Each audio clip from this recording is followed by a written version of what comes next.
What's going on, everybody? Welcome back to another episode of the Figuring It Out Finance podcast, episode number 40. My name is Chris Rickenbaugh, and I am your host as always. And this is the podcast where we talk about travel hacking, personal finance, life hacks, and real estate. So I got a short episode for you today because I got to get back on the phones and get some stuff done. So I just wanted to kind of update what I've been doing this week. So before we hop in here, go follow me on all the socials, Instagram, TikTok, and YouTube at Figuring It Out Finance, where you can stay up to date on everything I'm doing. So Instagram and TikTok, I'm on there every single day, trying to get into the DMs, commenting, posting. And YouTube, all of the podcasts are posted there, so you can find that on all the podcasts on Spotify, YouTube, or Apple Podcasts, wherever you get your podcasts.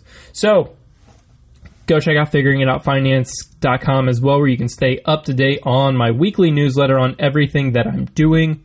So, hopping into today's podcast, the title of the podcast is Offers, Sub-Leases, and Comparables. So, that's kind of the main part of the episode today, but what I've been doing. So, Monday was my birthday, so I was kind of off that day. I did go out and check out drive by a house. Didn't end up working out for us, but we did put in an offer in on that one. It was pretty aggressive, so it's not going to be very, very competitive, but we are still sending out on offers. I just got back today, or about 15 minutes ago. I just got back home from checking out a property. It's going to need about $90,000 rehab. We're estimating, and we're submitting an offer in on that as we speak. So that's what I'm going to hop off here in a couple minutes, or after the podcast today, and really start breaking down the numbers and getting into that. So, yeah, other than that, checking out a ton of houses. So that is the offers. We put in 2 offers this week that are pretty aggressive. One will be determined tomorrow, and the other one I'm thinking needs a lot more rehab than what's being offered. So I think that one isn't going to get accepted right away, but I think we have a pretty good shot in if it doesn't get closed on within the end of the month. I think it'll come back around and my offer will stand out because it was really funky. Like it was a normal 3-bed, 2-bath layout, but it was like an added living room with a separate entrance onto the side. So there's really nothing you could do there unless you would have kind of a bigger idea. So it's not going to be very attractive for the normal buyer. It's going to be really hard to flip and resell because, like I said, the extra living room, the only way you get through it is either walking through the bathroom or walking through the part that would be a closet. So super weird and super funky. However, there is an opportunity there if you would cut off that separate entrance with the living room, bathroom, and the one room. So you would basically be turning it into a normal 2-bed, 1-bath, and then a 1-bedroom, 1-bath.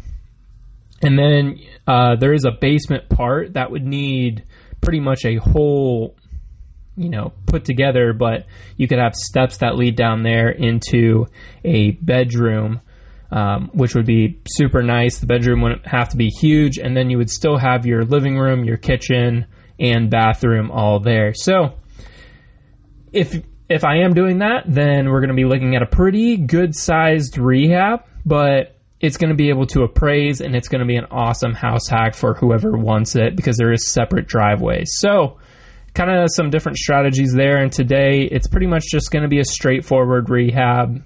Pretty good-sized rehab, though, since it is a 3-bed, 3-bath, but good square footage. So that's just kind of the numbers that come with it. Some extra plumbing issues possibly, but we'll see if that one gets accepted.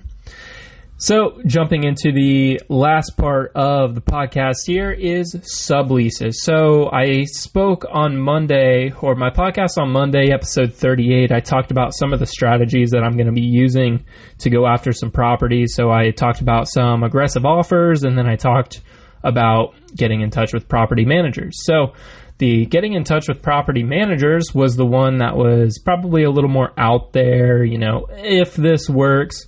So I was able to sit down with 2 property managers this week, go through some different options, and the one is open to subleasing, or open to me subleasing on Airbnb. So I called my partner. We had a good sit down this week, and we are going to be moving forward with one of those properties, subleasing it as an Airbnb, really close to the downtown area here, brand new built townhouse.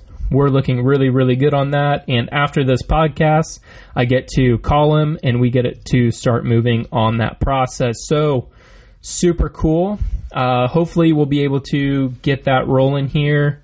And I had another property manager call me back just today recently about what he's going to be talking about, because I'm also getting on their lists to be able to buy portfolios or buy houses that are being sold that they're managing. So if we're able to keep it under their management, or if we're able to buy it and flip it, that's the goal. So that's just more deal flow for me and my company as I start to grow it and start this flipping business. It's like, where are those leads coming from?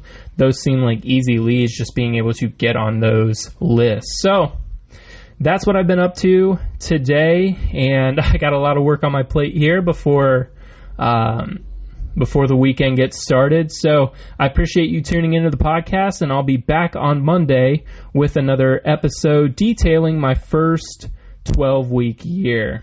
We'll see you then.